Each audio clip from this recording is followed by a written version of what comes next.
Hi, welcome to another episode of Collecting Comics, What's in the Box. This is Ellie Eggleton and I'm with my dad, Tim Eggleton, who wasn't actually named in the first episode, so sorry about that. Was I not? No. Last episode we looked at our X-Men collection, going from X-Men issue 3 all the way up into the 200s. So do check out our first episode, which also features our face-to-face interview with Stanley at London Super Comic Con 2012. Now, we have had a special request this episode. Thank you so much to everyone who supported us during our first episode. This one is going to be all about the Hulk, okay?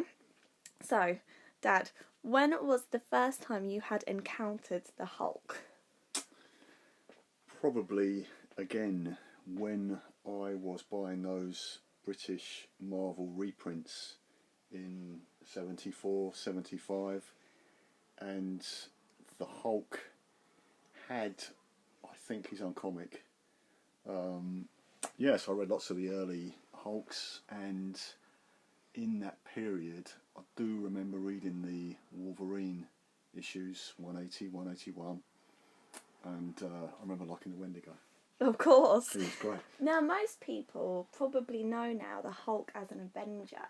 I know he's had a few solo films, but I'm thinking about the children in my class, the 5 and 6 year olds, who do see the Hulk as an Avenger. How do you see the Hulk? Not as an Avenger. It's a bit strange having a big green monster who often loses control in your team. I liked him in the Defenders in the 70s, where Doctor Strange kind of kept him under control. Helped him along a little bit. Yeah, helped him, which I always liked actually. I liked the Doctor Strange Hulk relationship. Is he really a team player, the Hulk? Well, it's really interesting because looking back, in the Ultimates, I'm thinking about Mark Millar's volumes 1 and 2, where he, completely destroys a city. Goes berserk, doesn't he? And then his identity, Bruce Banner, is revealed to the public. And at that point, the Avengers couldn't really have a Hulk on their team anymore. No, it's difficult, isn't it? Because with the characters like Hulk, particularly when he's limited to saying Hulk smash and Hulk smash puny human, you have to have a good story going on around him to support that. Which, of course, there has been. Yeah, they have, that's true. So, anyway, going back to your original question, in the 70s, who requested the Hulk? Was it David Robertson? Yes, Fred Eggs Comics. Yes, thank on you, Twitter. David, for that. He mentioned doing Star Wars or Hulk. We do have a nice box of original Star Wars comics that we'll do one day. Including the first appearance of Boba Fett? Oh no, of the Mandalorian we have, don't we? Yes, we do, I think. Mandalorians. Yeah, so we've got all of that stuff to do in a different episode. But right now, let's do the Hulk. So this box starts with, just going to the start of it. It's one of these 90s reprints of Incredible Hulk 1. Sadly, we don't have the original number 1. We've got this 90s reprint. There he is, nice and grey. Nice Jack Kirby cover. I always liked the origin,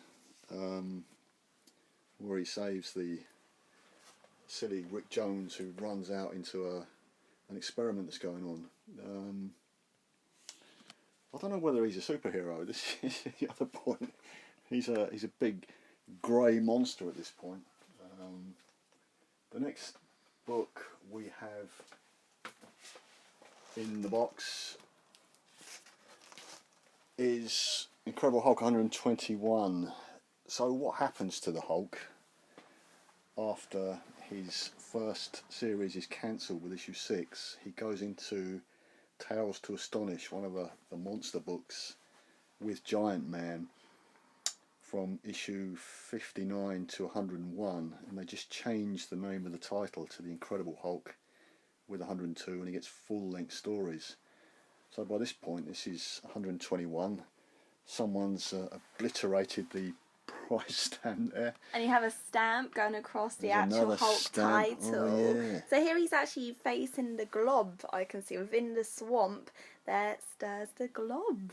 Very cool. Very cool. So, sorry, I'm just picking it up for a second just to have a quick look at it. So, it's actually a really nice Herb Trimp cover. Herb Trimp has taken over the Hulk. He's been given the assignment by Stan Lee, and he does some pages, as I remember, and Stan says they're not really in the Marvel style.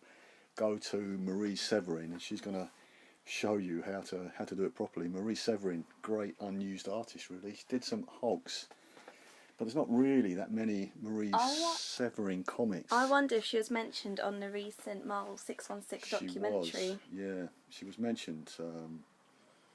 But at this time, she's underused. She's been the colorist for EC Comics, which I love. Don't have any originals, but A lot of hardcovers. lots of the EC archives. So we got a monster, the Glob's forerunner to Swamp Thing and Man Thing, but these are fairly generic swamp type creatures, aren't they? Glob, and I'm sure there've been a few before. But great cover. I'm just going to have a quick look inside actually, because I want to just find out when this comic came out. So let's do that.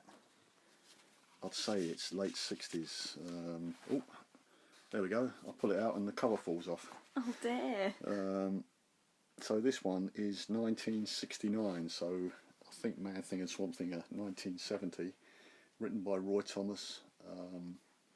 Herb Trimp does pencils and inks. Nice, I like that.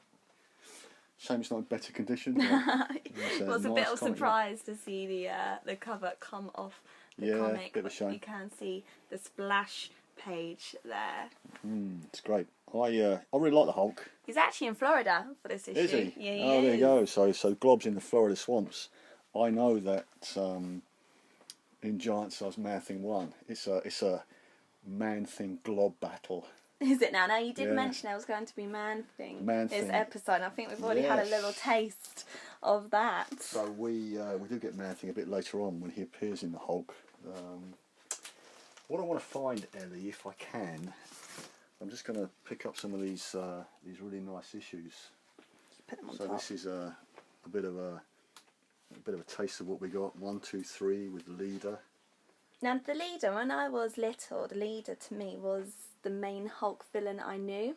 Yeah, I'd say so. And I remember collecting the Superhero Squad figures. And the Leader one was brilliant with his really long head. Big, long head. Look at this cover by Herb Trimp 126. Again, the Jack Kirby. Herb Trimp had a bit of a thing for green monsters with the Hulk and Godzilla. You're right, he liked a green monster, didn't he? We had a chance of meeting him, didn't we, at one of the London Super Comic Cons, but his queue was massive.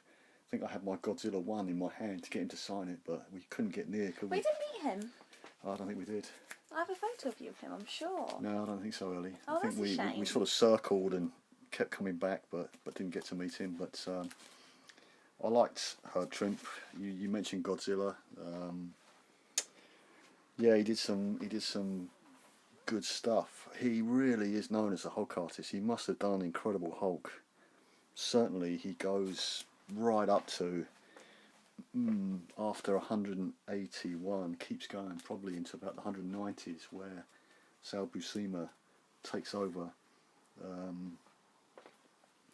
Again, we've got 127. Look at that, 129, where obviously the Glob's a bit of a Hulk writer's favourite, and he comes back to take him on again. Poor old Hulk's dead in this issue. There we go. So the Iron Man says, "Hold your fire, men. It's all over. The Hulk is dead." No, poor old Hulk. Hopefully he gets up and proves Iron Man wrong, which I'm sure he does. I'll see you next issue. This is a bit of a common theme because General Thunderbolt Ross and all the army are chasing poor Kai out in the Arizona desert somewhere.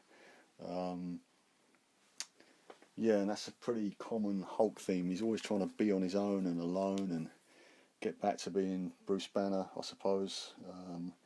But this is a bit of a nice one. So this is in the shadow of the Golem, or Gollum, not quite sure which is the correct pronunciation. But you were talking about some of the Marvel documentaries, Ellie, and the one we saw on Sunday. Behind the Mask. Yes, which was about writers, wasn't it, and, Yes. and creators. They mentioned obviously a lot of the Marvel original creators were Jewish, and they suggest one possible reason, apart from the complete lack of colour palette, why the Hulk was grey, was because of the Golem. He was a big monster that was, as I understand it, he was a protector of the Jewish people, and he was going to save the Eastern European Jews from tyranny that they faced.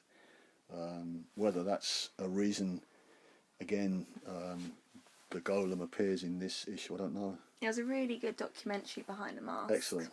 Yeah, really good. Really do recommend checking that out on Disney+. Lots of Jack Kirby, which is nice. Wow, look at this cover, it's fantastic. Look at the years tumbling down on the Hulk. Looks like we're into 1971 now. And we face Kang. For Kang to conquer, the Hulk must die in the fury of the time storm. And don't miss the most unexpected guest star of the year. Can you remember? No. Shall we open it? I think we should. Okay. I really can't remember who the unexpected guest star is. So this is Incredible Hulk 135. Not bad condition, Ellie. It's all right. That's not falling out of the cover. No. Oh, this is interesting. Look, Roy Thomas, Herb Trimpe and Sal Buscema inks. Sal Buscema was an inker. He was inking his brother on Conan the Barbarian, but of course becomes one of Marvel's mainstay pencilers and takes over the Hulk. So we're looking for a special guest star. Should we try and guess who it might be? I'm going to say Doctor Doom. Oh, okay. I'm going to try not to peek. Obviously, I don't think it's going to be the Thing, because he's often put one to one. How about Spider-Man's too obvious? Let's go with... Do you know what, Ellie? I can't even see the special guest star. Can we not? To be in this? No, I don't know. There's a few World War I aeroplanes, because he's obviously with Kang the Conqueror well, here. I He's might going go through the years, with as we've Captain seen on the America as my guess then, if you that's a see good him guess. in there. I don't actually see anyone. Perhaps I've missed the special surprise guest star, but nice. I really like that cover. It's fantastic. This is a nice one, signed by Roy Thomas. So we met Roy Thomas at the London Super Comic Con in 2013, and I got him to sign obviously this issue and an issue of the Avengers. I always liked Roy Thomas. He wrote some great stuff. Big Marvel presence from the 60s right through to he leaves in the 80s, comes back in the 90s. Just written a story in the Conan. There's a big Conan special out at the moment. He's written another story for, so that's great. Oh, brilliant. So is this an early team up with Valkyrie and the Hulk before the Defenders? Yes. Yeah. Every male chauvinist pig in the world will tremble when he sees the Hulk hurled to his death by a woman. Well, there we go. Again, it's a bit of a sign of the times, isn't it? And of course, recently, in the recent Thor film, the Hulk and Valkyrie did meet on screen. It's interesting, yeah, you're right. Yeah, so they were in the Defenders together. She joins the Defenders with issue 4, which was Hulk and Doctor Strange, Namor, Silver Surfer. It's kind of in and out. I like Valkyrie, she was great. She was in Defenders for years. And recently I've just picked up the Artgerm King in Black Nice. Valkyrie's variant. So, yeah, which is this Valkyrie and not Jane Foster, who's now Jane Foster Valkyrie. But yeah, it's another nice tie-in. It is nice that it is signed as well. Really nice, yeah. As I said, I liked Roy Thomas. I like Roy Thomas. He's one of the great Marvel writers. Pretty much wrote most of the titles. I really liked his Avengers. His Hulk was pretty good. At last, Doctor Doom, of course. There he is. Soon to be wed. Rumour has it. Soon to be wed, yeah. I've no idea who Dan Slott's going to get to marry. Oh, I do look forward to it. But yeah, that should be good fun. Let's go forward a little bit. Let's see what else we can find. I'm looking particularly for some of the issues. Yeah, this has got to be one of the ones I was looking for. So this issue here is a bit of a follow-up to X-Men 66.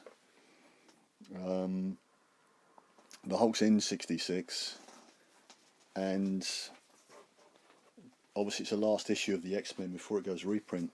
Havoc and Polaris are part of the team. In this issue, they go off on their own. They've left the X-Men, and they run into the Hulk, probably somewhere again in Nevada or Arizona. Or strange that Havoc's not on the cover, but well, it does say "Cry Hulk, Cry Havoc." nice inks by John Severin, who obviously Marie Severin's brother. Yeah, so this is what happens. There's a period after Giant Size X-Men, before Giant Size X-Men 1, after X-Men 66, where some of the characters appear. So Havoc and Polaris appear in the Hulk. So that was quite a nice issue. Well, they're certainly not in 151. Poor old Hulk in 152. I think as a character on some of these covers, without even reading them, you do feel quite sorry for him. Yeah, definitely. Yeah, he's persecuted. You know, the Fantastic Four are always attacking him. They're epic thing Hulk battles where one's trying to prove who the strongest is, but it's always about, you're right, attacking this guy and making him feel unwanted, I suppose. This is another example, 161, of what happens to the X-Men. So for probably no particular reason, apart from he's called the Beast, the Beast goes through a second mutation in Amazing Adventures, where he gets his own 7-issue series from issue 11. Yeah, in the first part he goes grey and furry. I don't know why. And Steve Englehart takes that strip over from Jerry Conway, and at the time Steve Englehart's writing Incredible Hulk. I would imagine this is one of his issues. He brings the Beast into Hulk, and then takes the Beast into the Avengers, of course, along with Patsy Walker, who was in the Beast strip. He's brought her in from the romance comics, which my sister and I did like collecting. You loved those, didn't you? We did, back in the day. I think Lily actually has our earliest comic from the 40s, which is a Patsy Walker, I'm going to say. 162. Don't know actually if this is the Wendigo's first appearance, but he's quite famous, probably not for this issue, but for 181, where he's featured on the cover. Earlier on, you asked me when I first encountered the Hulk and what I think about him. What do you think about the Hulk? When did you first come across him? Well, from memory, definitely Hulk was a part of the Avengers. I've never been a huge fan of the character. I've looked more to his cousin, the She-Hulk, especially Dan Slott's run. I really do look forward to her Disney Plus show. I think for me the Hulk is just a staple character of the Marvel Universe. He's one that's always been there. He's one that's popular. He does have interesting stories. I like the man Bruce Banner behind the Hulk, but I can't tell you that he's one of my favourites, unfortunately. He's just a character who, to me, he exists in the Marvel Universe, and I wouldn't want to be without him, but probably do prefer the She-Hulk. I love the fact he always wore the same colour trousers. Always. No matter what Bruce Banner was doing, he always managed to have on a pair of purple trousers. Signature look. Which you kind of think is probably a bit hard to get, purple trousers. Doesn't want to let his fans down though. No, I don't know how often you can find those. And when he becomes this massive, great big muscly monster, his fortunately trousers expand with him, so he's obviously got some Yeah, Man of science. Yeah, maybe that's it. But it's one of those things you don't have to think too much about. Oh, it's like Namor's little ankle wings. Yeah. You remember the letter somebody wrote in and said, in a universe where we've got Galactus and all these superpowered beings, it's pretty much impossible for the Namor to have these little ankle wings and have them actually work. So at the same time, it's impossible to have a big green rage monster running around. So we just have to take these things. we have to accept it. Don't Absolutely. we? Like Hulk's perpetual purple trousers. And why wouldn't we want to accept them Exactly, either? yeah. You suspend all imagination with comics, don't you? This is a character. This is issue 178. Coming forward a bit, it's actually stamped. Look, it's got a cover date stamp on, which is May the 24th, 1974. Adam Warlock. Oh, actually, it says the death of Warlock. Guy's always dying, but it looks like he's dying again. So he starts life as him in the Fantastic Four, another Lee Kirby creation, and then Roy Thomas and Gil Kane put him into Marvel Premiere #1 and 2 in the format we know, and then he gets his own series, and here he is in the Hulk. I think, I might be wrong, that's written by Jerry Conway. I don't think Len Wein's taken over, but certainly by issue 180 he has. So Len Wein's now writing the Hulk with Herb Trimpe, and in issue 180 he's in Canada and comes across a Wendigo again, who I really liked. So I remember reading this comic. It's a two-part story in the British reprints, and I like the Wendigo because he's like these mythical creatures, the abominable snowman, this kind of thing. And he's based on a real North American legend, which is nice. Good character, a monster to match the Hulk. And at the end of this issue, Wolverine appears. He does, indeed. And it's always a bit strange, isn't it, that 181, for his full appearance of Wolverine, is the valuable comic. Well, this is his first appearance. It is funny because in Hulk 180 he actually speaks as well. Doesn't just appear. He talks, doesn't he? He says, "Hey, bub," snicked. Yeah, something like that, classic. So it could be remember perhaps argued that really Hulk 181 is the Wolverine's first appearance. Then Hulk, the next issue 181, is his first cover appearance. Yeah, so Hulk 180, as you said, well. his first appearance. It's always listed as cameo. Hulk 181, which we have. With value stamp intact, luckily. So back in the day, I cut the value stamps out. I don't know why. I even cut them out of the ones that I knew weren't distributed and cost me more. Because you were a collector, though. You loved those value stamps. I love the value stamps. Yeah, I didn't really... I remember going to Comic Mart. The first one I went to, I think, was with my mum and my cousin Nick, who was buying comics along with me at the time. And I would see things like this, and I bought these too because I like the story. Yeah, I really like Wendigo, but you said earlier about the Hulk being persecuted, and I'm pretty certain didn't really like Wolverine because this is what this is about. He's set upon, the Canadian government, I think, possibly working with the Americans. I really can't remember. They have him attack the Hulk for no reason. Hulk's just... All I remember in Giant Size X-Men 1, when the Professor X goes to, summon the Wolverine, invite him onto the team, he is with the Weapon X program. Well, he's with a program. It's named, is it? Is it actually named as Weapon X? I think it is named. Yeah, I'm not... And, he looks like he has literally just come back from this fight with the Hulk as well. That's really good, isn't it? So obviously it's his potentially third appearance? Yeah, it is. So they bring Wolverine into the Hulk because they're going to reboot the X-Men. And they have at this time this giant size series, which are quarterly books, great big things, big story, lots of reprints in the back.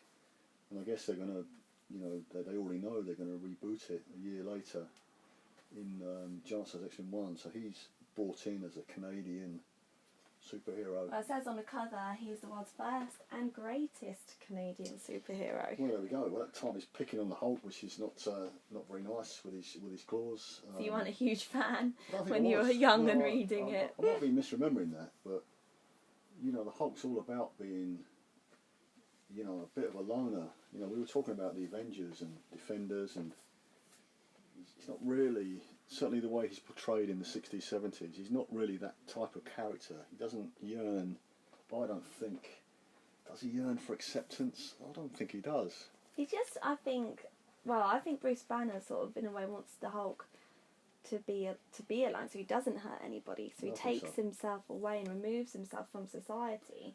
And that's when, you know, sadly we do have people going after him. But then you have to think, if the Hulk is real, can we let him roam around freely? Well, that's true. We can't, can we? We can't let him roam around freely. But again, this is comics, and we want him to roam around freely because we like the Hulk. So we keep reading these stories. But I do like the Wolverine. Don't get me wrong. And of course, he became a great character. So this is the Wolverines. I guess we all know the origins. He's designed by John Romita, who designs a lot of the looks of the characters in the 70s. Punisher, I believe, was one of his, for example. Roy Thomas was going to call him the Badger, I think. Yes, I've heard that. I don't know, who suggests Wolverine, but he's a bit of a Roy Thomas, John Romita, Len Wein, Herb Trimp creation. I guess. A bit of a mix, as I'm sure lots of character creations. It's a great cover, isn't it? We've seen it so often. It is a great cover. I like the cover to 180 as well. I think that both issues, it's a two-part series. You can. It does work well. Yeah, nice, aren't they? Two good covers. I like the red. Red and yellow. Yeah, the complete red sky. In fact, the Wolverine is actually named after Hulk, isn't he? He's got a bit of a... Yeah, he does. A little bit of a cover title. And now the Wolverine, they're announcing him as a... And I do like the strip, actually. Just the whole, the Incredible Hulk Marvel Comics group strip that lives at the top of the cover. I do like the corner covers, they call them, a little circle with a Hulk in. It's great. Now it's time. It's still approved by the Comics Code. Yeah. But they're also introducing him as an important character to give him the whole... They name him after the Hulk. So yeah, this is the start of putting together a new X-Men team. Worth a lot of money. Yes. I don't know what it goes for now, but I bought it for 40 pence, and I thought that was a bit expensive. It's comics for maybe 9 or 10p at the time, but non-distributed. Like the story, great cover. It's probably why I bought it as opposed to something else. Well, at the time, of course, you didn't know, about if the Wolverine would take off. Nah. Or anything. So it wasn't bought, you weren't speculating. It was just to genuinely read the book. I knew the 60s ones by that time were valuable. I knew Spider-Man 1 and Amazing Fantasy 15. Can you remember what a Spider-Man 1 would sell for? I don't think it was £10,000. I don't think it was. I'm not sure it was 1,000 either. It might have been more than that. And whatever it was so far beyond my budget as a 14-year-old kid, or my family's budget, my mum's budget back in the day. You would never buy a comic for £1,000 even. It was just ridiculous money. 40 pence was quite expensive. I mentioned buying giant size X-Men 1 for £2.50. I probably had £10 in my pocket. Yeah. And once you buy that and X-Men 94, 95 for £1 each, you don't have much left. And you want a sandwich because you're hungry too. Man-Thing finally appears.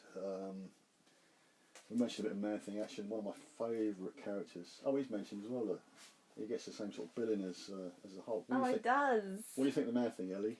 Well, I'm a big fan of the Man-Thing because you're a big fan of the Man-Thing. Well, I'm a massive fan of Man-Thing. I think he's sweet as well. I mean, I know he tends to burn those who are afraid. But I feel like if I came face to face with him in the Florida Everglades, I'll be, a friend. I don't think he'd hurt me. Talking about the Hulk being in teams. Okay. So in recent times, poor old Man-Thing's been in the Thunderbolts. Yes. And he's now appearing in issues of the Avengers. Yeah, so we're about to have a whole Man-Thing month. Curse of the Man-Thing, is it? I think he's in 3 comics: Avengers, X-Men, and Spider-Man. And a range of variant covers. Great. So it's Man-Thing time again. Man-Thing was really popular. Marvel have a big horror revival in the early 70s. He's one of their characters based on these generic swamp monsters, swamp things. Now, skip a minute or two if you're watching this and you have not seen the latest episode of WandaVision, which is episode 7. But the advert in WandaVision, it's a tablet commercial, and the tablets are branded Nexus. Now, could that bring Man-Thing into the MCU? Wow, what a shout! I hope so. So the Nexus of all realities. I don't know if it first appears in Fear 19, where Howard the Duck walks through the Nexus. Waddles through. A barbarian comes through, who's not actually Conan the Barbarian, of course, but he's sort of Conan. Great stuff. Yeah, I liked that last night when they mentioned the Nexus. So there was a Man-Thing film Marvel did in the 2000s. Don't think you've seen it. No, I haven't seen it. Shocker. I know you do enjoy it. Straight to DVD. I really didn't enjoy it. It just really didn't do this character justice. Well, let's see. We need a reboot. What the future brings for us. I mean, we were pleasantly delighted when Howard Duck appeared in the Guardians of the Galaxy. What a fantastic moment. Who knows when Man-Thing might appear? Who knows? So the good thing about this cover is it's by Bernie Wrightson, the Swamp Thing artist. I don't know if I knew that at the time, that Bernie Wrightson done Swamp Thing. I wasn't reading DC beyond... I don't know. I start reading DC when Steve Englehart leaves Marvel and starts writing Detective Comics and Justice League. Maybe then I might have picked up some of Bernie Wrightson's Swamp Thing he'd left by this time. But yeah, he's a Swamp Thing artist. That's great to see him doing Man-Thing. It is. It's a great cover, featuring the Collector as well. Oh yeah, you're talking about Guardians of the Galaxy. Yeah. I do see the Howard the Duck and the Man-Thing as friends. I do. I associate them. Yeah, they often appear together. Certainly they did in the 70s when Howard first appears, and there have been subsequent. Let's call them team ups. Let's do it. Great cover. I love that one. Sadly, I cut the value stamp out for sure. Oh. So yeah, whatever that comic was worth is not worth that. I'm sure you're not alone in that. Nah, a bit daft, but there we go. 199. Doc Samson. Who's a big feature in the Hulk. Talk about him a bit later. I like this cover to 200. Bit of a milestone issue. Yeah, MODOK's looking good. Is that MODOK? Yeah, look. Is that not Kang? I think it's MODOK. Oh my. I think it's MODOK. Sal Buscema cover, I think that is. Invisible Woman's just about there. Look. Yeah, very cool. Sandman in his strange 70s costume. Excellent. Juggernaut's there, and yeah, good cover. At some point, I'm going to sort of skip through these. So, Len Wein leaves the Incredible Hulk. I think he goes to DC. I'm not quite sure at what point. He's writing Amazing Spider-Man, Incredible Hulk, Thor, all big titles. He's been the editor-in-chief. Marv Wolfman's his friend's taken over. I think he goes to DC at this point. Bill Mantlo takes over. I mentioned Bill Mantlo. I like Bill. He does some good things with the Hulk. I want to skip forward a bit, Ellie. We've got a bit to get through here. Let me see if I can find the. This is 214. This is a Bill Mantlo creation. Jack of Hearts appears in the White Tiger series in Deadly Hands of Kung Fu. Dies in Avengers. Disassembled. Yeah.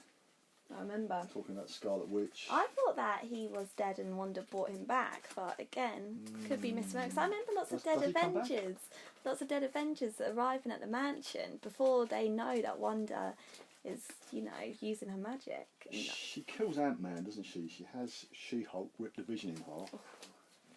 Bit of a shame. And she does kill Jack of Hearts, doesn't she? I don't know if he's reappeared since then. I mean, they always come back, don't they? But I don't know if he does. I can't remember the Rocket Raccoon issue, Ellie. but I know it's in here somewhere, so I'm going to find it. Here we go. So we're going to skip forward quite a few comics. There we go. Rocket Raccoon. So this was thought to be Rocket Raccoon's first appearance. Appears in the Hulk. Nice little character. Speaking raccoon with a gun. What's better than that? He does look good. I like his space helmet. He does, yeah. I like him. So the cover's by Al Milgram. 1981. Then a fan writes in and says, Rocket Raccoon, is that the character that appeared in Marvel Preview 7, which is probably, I'm going to say, 75? And Bill Mantlo, or the editor, probably Bill Mantlo, says, yes. Whether it was or not, I don't know. But because of that, that's not his first appearance. It's his first colour appearance. Yes. It's the back of Marvel Preview 7, which I don't have. I know you don't. It's it's a bit of a quest, that one. So 4 years, you could buy that for £1. And Satan is on the cover. Sataner, yeah. But I never did. Now it's about £500. I know, now it's a bit of a holy grail. Yeah, just one more Wendigo cover. With Sasquatch from Alpha Flight, going back to the X-Men again. Alright, so at some point I stopped buying comics. There's a Todd McFarlane run which I miss. The Hulk Goes Grey again, which I miss. Is he smart when he goes grey? Yes. Look, you get this. This is, well, I sort of bought this back issue. Look at that. That's a good cover. Really Doom, Thing, and Hulk. fantastic. 350. What a great Issue cover. 350. So I start buying the Hulk again. Probably with this issue. I'm going to say 384. Where you get Smart Hulk. So the Hulk's now by Peter David and Dale Keown. It's the end of Dale Keown's run. Peter David writes Hulk for years. When I stopped buying comics in the beginning of '96, when you were born, Sweet, just after you were born, he's still writing Hulk. And he's a smart Hulk. At this point, I didn't mind that. You know, again, you've got to change these characters, haven't you? You've got to, have them in different personalities, I'm going to say sometimes. Again, he's change more a bit. like his cousin, I guess. You know, Smart Jennifer's Hulk. smart. Hulk's smart. Going back to Doc Samson, he's got a bit to do with it because there's a grey Hulk, a green Hulk, and he sort of separates the personalities. The grey Hulk's got one personality, Bruce Banner another, Green Hulk another. I have a little boy in my class who is obsessed with the Hulk and all the different colours that the Hulk has been. So he loves Green Hulk, Grey Hulk and Red Hulk. And one day after school, his mum was a little bit late coming to pick him up, so I showed him Chris Caruso's Mini Marvel's Blue Hulk. Oh wow, yeah. And fantastic. of course recently as well we've had a yellow Hulk appear. In an IDW Yes. Marvel All ages story. Triple Action or something, wasn't it? Yeah. Bought that issue, didn't we? Just in case, you never know. Just to get Could yeah. take off as a yellow Hulk first appearance. Yeah. Surely it's something to do with AIM or... I still need to read colours, the weren't they? issue. Yeah, I haven't read it. I think they're all in yellow. You texted me that day and you said, yeah, I've read it, and he ate some yellow M&Ms, and that's what turned him. Did I? And I was thinking, well, I'm not sure if that story is true, but... I think I said he ate a lemon as well. yes, you did. Very good. Yeah, I think it's all AIM related. But Smart Green Hulk, I'm going to go to some back to the 70s. I guess the 70s is my era. Look at this, Sally. So this is a king-size annual, The Incredible Hulk Yeah. issue 5.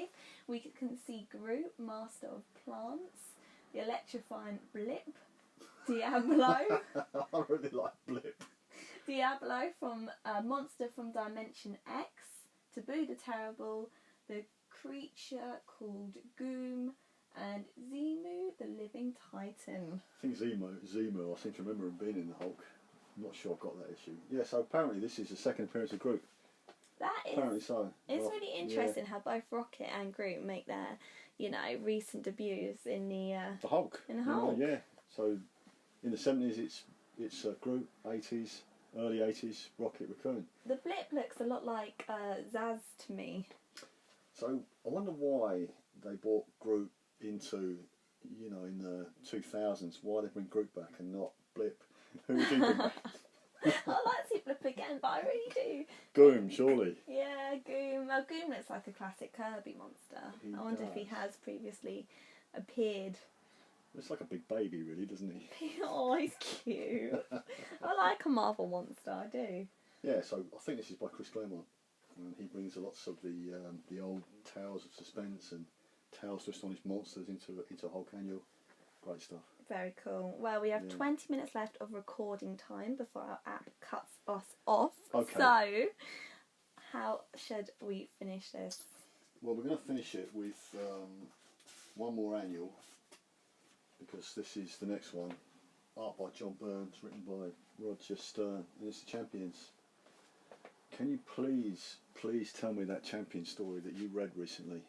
So I was reading Matt Fraction's Hawkeye, and Kate was trying to distract some goons, and she said, "Look, there's Angel, Iceman, Hercules, Black Widow and Ghost Rider all teamed up for no reason at all." Fantastic. What a great comment. So again, after the X-Men disband, Angel and Iceman form the Champions with Black Widow, who's just left Daredevil, and Hercules, don't know why, and Ghost Rider, don't know why either. But I like the Champions anyway. This might be their last appearance. I think this is after the Champion series has been cancelled. John Byrne did some of the art in that, and yeah, there's maybe their last stand before they disappear into Marvel's past to be revived in recent times. Do you want to go forward then, Ellie? We can do. Shall we go forward then to returning to comics in 2002? So how old are you then, Ellie? 2002, 7. 6 going on 7, aren't you? So this is what a cover. I don't have the Hulk Annual 1 by Jim Steranko. This is a Homage. Yeah. I think it's by Care Andrew. I might be wrong. But great. Bruce Jones is writing the Hulk. He's been he's been around certainly since the 80s. He has a bit of a run on the Hulk in the early 2000s. Really good, different comics. Do you remember these Enough Said issues? I do remember the Enough Said issues. You open it up and there's no words. I think some worked, but it's funny because you hear writers comment about Enough Said issues, and they say it's harder to write these, and give all the directions to the artists, and to actually just put the script in themselves. And it really is, they say, the art of storytelling, being able to tell a story without any words. So I think Enough Said was a bit of a challenge for them. Quite like the words, don't you? I do like the words, yes. But I do like the play on Stan Lee's Enough Said. Oh, this is cute. It's based on a classic children's story, isn't it? It is. Nice cover. Oh, I really like that. Grey Hulk and Green Hulk and Bruce in his purple trousers. They're really good, isn't it? Nice cover. What's Hulk 49, Incredible Hulk 49 from the early 2000s. We're actually going to change boxes, Ellie. Okay, so we're dipping in now to our second Hulk box out of a few. This Hulk box features some more of the modern stories. And let's see what Dad pulls out. Can we go to Planet Hulk? Yes, so we're going to Planet Hulk. So Greg Pak is writing the Incredible Hulk, and he does a really fantastic job. Planet Hulk. There was a Planet Hulk miniseries, and Planet Hulk runs through the Incredible Hulk. There's issue 100. Well, of course, so Planet Hulk, the Illuminati meet. They decide that the Hulk is not safe. We cannot have him on the planet Earth. and so they group together and they send him away. Now, looking back on that storyline, you do judge the Illuminati just a little bit for doing so. What do you think? I agree. So Because Illuminati was a Brian Michael Bendis concept, which was good, wasn't it? It was Professor X, Black Panther, Namor, and Mr. Fantastic. Maybe some... Hank Pym as well, I think. Did he sub for Professor X? Oh no, Hank Pym maybe, yeah. And then, sorry, Hank the Beast sub for Professor X maybe. Oh, again, I'm remembering this Black mostly through Black Planet Bolt, Hulk mini Marvels. Yeah. That's what I'm mostly remembering this storyline from. Sorry, Planet Hulk goes way back. I'm wrong about that. You know, I've got there's all sorts of Planet Hulk issues.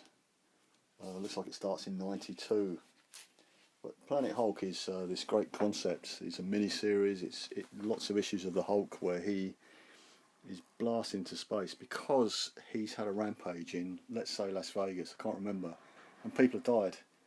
And this is the first time that it's been mentioned that There have been deaths. yeah, and that although it's realistic, you know, of course he's gonna, if he goes mad in the city, of course people are gonna die. But I didn't like that. I don't want to know that. When he has a rampage, I want him to. No one dies. The city's evacuated. A little bit of property damage. Yeah, people died. This was the story. So these guys get together and blast him into space, but they put a bomb on it as well. Well, I think they're ready to blow him up. Which is really sad. He lands on a planet, the planet Sakaar, which is a war planet, and he meets some of these fantastic characters. Is this guy called Meep or Meek? He's in the film, isn't he? I think Is that me? Yeah, is it Meep Oh or Meek? gosh. I don't know. Well, I just know he's Korg's little buddy. Korg's buddy, yeah. If I've got a Korg cover, I'll pull it out. Oh yeah, there we go. Look, 101's got Korg on There it. he is. So he's from Journey into Mystery '83, the first Hulk. Great storyline. The Hulk is he's a bit more settled. He kind of gets into it. They defeat the baddie on the planet Sakaar. I think he gets married. Finds love. Does. Has a child. Yeah, Scar, Who is around. son of Hulk. Yes. Bomb goes off. I think the bomb goes off because of Meek/Meep. No. I think so. Well, again, think but I how think so. sad, how sad for the Hulk. And of course, Yeah. you know, of course he then is going to be in an even worse mood when he comes back to the Earth. Because already he's not happy he's been sent to space, but No. he decides to make the most out of it. And then when he sees his, planet die, effectively. Doctor Strange betrays him. He's in the Illuminati, isn't he? Doctor Strange is Seems to as be well. so many in the Illuminati. We must have named that characters. Well, we're thinking of great minds of the Marvel Universe. Yeah, one of them says no. I think it's a Black Panther. I Just hope don't do so. it. I hope so too. But are these characters after sending the Hulk into space redeemable? Well, Is again, Mr. Fantastic now an irredeemable character? Because he's also killed Bill Foster in Civil War by the Thor clone. by creating a Thor clone. Well, again, it's just showing what science leads to. Hank Pym and Ultron, you know. Exactly. Yeah, that's a really good comparison. So, but yeah, so of course when Hulk comes back, he's not in a good place. No, he does come back and goes berserk. But after that, of course, he joins the Avengers. Right. Well, again, we were really lucky to meet Greg Pak. Yes. He did a signing at Orbital Comics, and I think at the same time it was an Archie Comics exhibition, or there was some kind of exhibition there in the Orbital Comics gallery, and we were early, so we looked around the gallery of Greg Pak for a little bit, and then we joined his signing queue, and I got my Phoenix End Song hardcover signed, Yes. which is one of my favourite, Marvel Comics story ever published. I love that 5-issue miniseries. It was so nice to meet him, wasn't it? And it was so lovely to meet him, and a lot of people, of course, getting their Hulk comic signs. I remember talking a little bit about his Magneto series, and he said that the research he carried out was very heartbreaking. Of course, yeah. He did the, struggle to carry Auschwitz. that research out. Yeah. But yeah, he was a really lovely creator, and again, really pleased we had a chance to meet him. And he recently appeared again in that Disney documentary Behind the Mask. I think he was talking about the Hulk, wasn't he? And Planet Hulk. He Yes. he did some really good Hulk comics. Planet Hulk's such an iconic story. one of my favourite Hulk stories. Really, I think for many people yeah, would it's say just that. so well written. As I said, there's a mini-series which we have, but the whole thing's been collected in different formats and It's funny because just wonderful comics. when it was published when I was little, but it still feels so recent. It feels recent to me. You know, I don't know if it's 10 years ago or Still, 15 or whatever, but brilliant. Yeah, you're right. X-Men, Magneto Testament about Magneto's time in Auschwitz. Horrific. that's right. Absolutely horrific. Written by Greg Pak. No, I do remember chatting to him a little bit about the research he did for the project. Talk about monsters, the Hulk being a monster and other monsters. You know, we're talking here in this comic, real life monsters. Powerful comic, X-Men, Magneto Testament, Planet Hulk, brilliant read. Really annoying that Scar's first appearance is not in this. It's in a What If. Well, at least it was distributed here in the UK. Well, you're right. So eventually we did buy that What If, didn't we? We did. Yeah, We What did. If Planet Hulk, first appearance of Scar. Can I just go on to that? Right, yes, we'll do one more because we've got Yeah. just less than 10 minutes left. World War Hulk. So this is when he comes back to Earth with all his team. Let's hope we pick this up in Forbidden Planet. It's got the Yeah, Forbidden maybe, Planet yeah. £4 price code on. Yeah, it must have done then. Yeah, I don't know why, to be honest with you. There needs to be... I need to put another bag on that. But yeah, that was his return. Box ends was some different. Oh look, we've got some She-Hulks. We're just gonna. Can we talk about She-Hulk briefly? We can, yes. Yeah. So we got the whole of Dan Slott's She-Hulk run. Which of course now is out in the omnibus format. Yeah. I'm just gonna. These covers are fantastic. I mean, I don't know how much time we got left, but you know, just going through some of these. So, Greg Horn. Yeah. My personal favourite. Oh yeah, definitely. Oh, then again, I love this one. I love this cover. I don't think this... Is it Greg Horn? I don't think that cover is Greg Horn. It might make you. No. I think it's Greg Horn. I know what you mean though. I'm not sure. That's Greg Horn, isn't it? Yes, that one is back to Greg Horn. So, yeah, I didn't realise they were in that box, but you know, in the 2000s, Dan Slott's was 2007. It says there, right? She-Hulk does a 12-issue series, and then maybe I think that's the last of his issues, 21 maybe of the second series. I read them so recently, and one of my favourite characters in the She-Hulk run, it was hilarious when she met up with Hercules. He was so funny, and I just love all the cameos that were made in this series. How the Duck does How the appear in, I Duck. think, the first series. Yeah, brilliant. You're a bit of a big Dan Slott fan. You've met him a few times now, haven't you? And We're so you get lucky on that before really well with him. Corona, Dan Slott was able to travel to us in London. And Yeah. apparently really likes London. I think he used to study here. I think he did, Sound like yeah. a bit of a stalker now, but he really is one of my favourite comic book creators. And we've met him at a few London cons and Forbidden Planet when he was doing the Fantastic Four issue 1 Yes. signing. But of course, at that point, I just read the Silver Surfer, and so I got the omnibus So that's for signs. another box. Another box, Dan another Slott's day. Silver Surfer. Dan Slott's Amazing Spider-Man we can do at some point as well, can't we? I'd love to do that. But Yes. yeah, just finishing on this particular box, we end with She-Hulk, and we mentioned Scar, son of Hulk. There we go. He had a short series. We have issues 1 to 7 and a one-shot. Scar, son of Hulk, presents a savage world of Sakaar, and that's the end of the box. What box I like 2. about this one shot is the advert for the Secret Invasion storyline. Oh yeah. And it says he loves you, and I think looking back at some of these older titles with the Secret Invasion adverts, some of the best event advertising in Marvel Comics history, I think. Wow. I remember there's a double page advert, and it's 3 girls sitting on a bench eating ice cream. two are human, one's a Skrull, but it just shows that, you know, Skrulls are with us, they've been here all this time, and I just love the Secret Invasion storyline. Oh, I remember that. You're so right. Yeah, they did do some great advertising They campaigns. I hadn't really spotted were. that. Some of my the two favourite. hands holding each other.